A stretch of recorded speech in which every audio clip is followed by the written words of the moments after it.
धन्यवाद सभापति जी। Sir speaker साहब, सभापति जी, जिस दिन से बजट सेशन की शुरुआत हुई है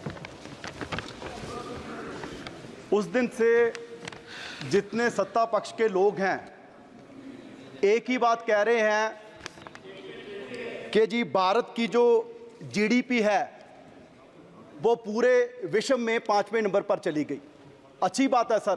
कल भी एक सत्ता पक्ष के साथी ने कहा कि हम जल्दी ही जी तीसरे नंबर पर पहुंच जाएंगे। अच्छी बात है सर, हम तो चाहते हैं कि हम नंबर 1 पर चले जाएं। पर सर जो सरकार एक नारा देने वाली कि सबका साथ सबका विकास, सर सवाल है 140 करोड़ लोगों का कि हम पर कैपिटा इनकम पर कहां खड़े हैं। सर हम पहले 5 में भी नहीं, 10 में भी नहीं, 20 में भी नहीं, 30 में भी नहीं, 50 में भी नहीं, 100 में भी नहीं।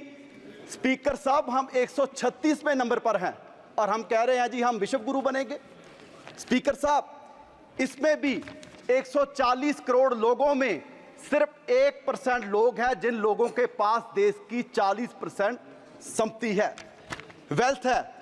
और आप आश्चर्य की बात देखिए कि वो जो 40% लोग हैं सिर्फ 23% कंट्रीब्यूट कर रहे हैं, टैक्स दे रहे हैं, और सारा का सारा वो सर मिडिल क्लास जो लोग हैं उन पर पड़ रहा है। आप देखिए 32 लाख करोड़ में से 14.5 लाख करोड़ है जो इनडायरेक्ट टैक्सेस है, जो सारे जो आम लोग हैं उन पर लगता है, क्योंकि जो कॉर्पोरेट वाले हैं उनको तो आईटीसी के जरिए बड़ा हिस्सा वापस हो जाता है। उसके बाद जो सैलरीड क्लास है 60% तकरीबन 12 लाख करोड़ हम उनमें से काटते हैं। तो आप देखिए कि 40% वेल्थ वाले लोग सिर्फ 23% पे कर रहे हैं और हमारे मेंबर कह रहे हैं जी वो 3 लाख करोड़ टैक्स दे रहे हैं।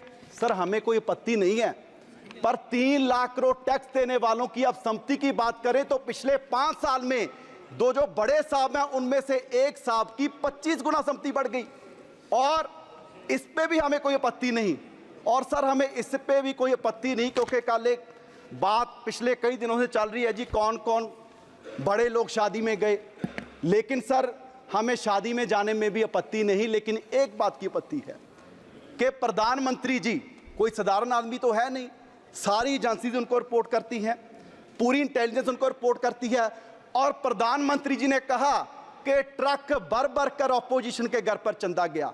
तो सर प्रधानमंत्री जी ने उस टाइम पर्चा दर्ज क्यों नहीं करवाया? तब तो सर आंध्र प्रदेश में कहा, इलेक्शन में तेलंगाना में कहा, कभी भी बाहर के स्टेटमेंट को यहाँ दर्ज नहीं करते। तो सर पर्चा दर्ज क्यों नहीं करवाया? अगर कोई ऐसी रिपोर्ट थी तो फिर प्रधानमंत्री जी शादी में भी क्यों गए? तो सर ये सरकार केवल और केवल अपने जो बड़े दोस्त हैं उनको सुविधा देने का, उनका कॉर्पोरेट टैक्स कम करने का, उनको और बड़े बनाने का काम कर रही है। और जो देश के आम लोग हैं, आम नागरिक हैं, जो मिडिल क्लास, आप देखिए कि जो एक 50-60 हज़ार कमाने वाला कोई व्यक्ति है, पहले तो आपने उस पर डायरेक्ट टैक्स लगा दिया, उसकी इनकम टैक्स, उसके बाद उसके ने कोई स्कूटर परचेज किया, कोई मोटरसाइकिल परचेज किया, 31% टैक्स उस पर लगा दिया, उसने उसकी रिपेयर करवानी है 28% टैक्स उस पर है, अगर वो सड़क पे लेके जाएगा उस पे टैक्स है, और उसके बाद पेट्रोल डीजल डलवाएगा 50% टैक्स उस पे है, और उसके बाद सर खाने से लेके पीने तक हर जगह पर वो टैक्स दे रहा है।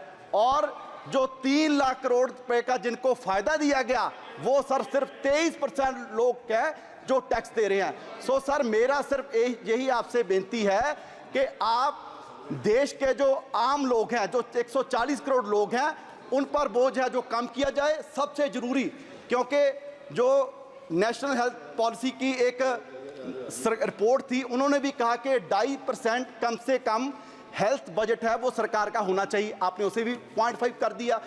अगर सर हम बजट नहीं बढ़ा सकते, कम से कम जो हेल्थ इंश्योरेंस पर जीएसटी है वो भी कम किया जाए, और जो लाइफ इंश्योरेंस पर जीएसटी है उसे भी खत्म किया जाए। और सर क्योंकि ये सरकार कितनी ऐसी पॉलिसीज, कितनी ऐसी स्कीम्स लेके आई है कि जिनकी जातों-बाद में बात नहीं करते और जहाँ ही उसे बीच में छोड़ दिया जाता है। आपने क्या कि जी हम स्किल इंडिया 2023 तक 40 करोड़ जो युवा हैं उनको स्किल बना देंगे, अब सर बात ही नहीं हो रही। आपने कहा कि फार्मर्स की आमदन है उसको डबल कर देंगे 2022 तक, अब सर बात ही नहीं हो रही। और आपने एग्रीकल्चर इंप्लीमेंट पर भी टैक्स लगा दिया, जिसका सीधा बोझ पंजाब के देश के किसानों पर पड़ेगा। और आपने कहा कि जी हम एफडीआई में कॉर्पोरेट्स को अगर हम छोड़ देंगे तो एफडीआई बढ़ेगी। सर वो भी नहीं बढ़ रही और उसकी बात ही नहीं हो रही। और सर पूरा का पूरा मैं समझता हूं कि जो पिछले 10 साल से इस बजट में भी पूरा का पूरा जो बड़े लोग हैं कॉर्पोरेट्स को, उनको ही मद्देनजर ये बजट तैयार किया गया है और जो देश के आम नागरिक हैं उनके लिए कुछ भी नहीं। और लास्ट में सर मैं यही कहूँगा कि पंजाब के किसानों के पॉइंट ऑफ व्यू से कि जो एग्रीकल्चर इंप्लीमेंट्स हैं उन पर जो टैक्स है वो खत्म किया जाए। ओके। धन्यवाद। खेल मंत्री मनसुख मांडविया जी।